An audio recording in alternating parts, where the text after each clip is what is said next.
Doc, pwede pa quickie? Sure. Doc, totoo ba na kapag mahilig sa calcium na pagkain, sila yung nagkakaroon ng kidney stones? Actually, hindi. Oh.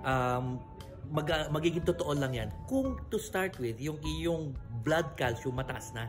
Hindi ka dapat talaga ka-calcium kasi magpuproduce ka ng more calcium. Pero pag normal yung calcium mo or mababa, dapat lang talaga mag-take ka ng calcium. Kailangan mo sa buto yan. Eh bakit ka nagkakaroon ng calcium sa blood na in the first place? Yung pagka meron kang mga disorder sa katawan mo, no, na ang tendency is tumataas yung calcium mo. So masyadong malakas mag-produce yung katawan mo ng tawag dito ng calcium. Pero paano malalaman yun? Blood test? Oo. Yung serum calcium, makikita, mataas siya. Oo, pero wala siyang mga simptomas? Wala.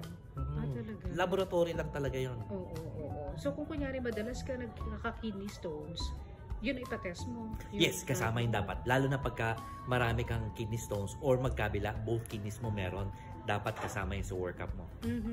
Dok, mahirap ba magka-kidney stones? Matrabaho eh. Ang daming mong kailangan gawin, ang daming mong kailangan iwasan, tapos ang check-up mo dapat regular. Kasi ang laki ng chance na bumalik siya. Pero hindi yun lumalabas sa ihi mo? Kung maliit, kaya mong i-pass out. Okay, pero masakit?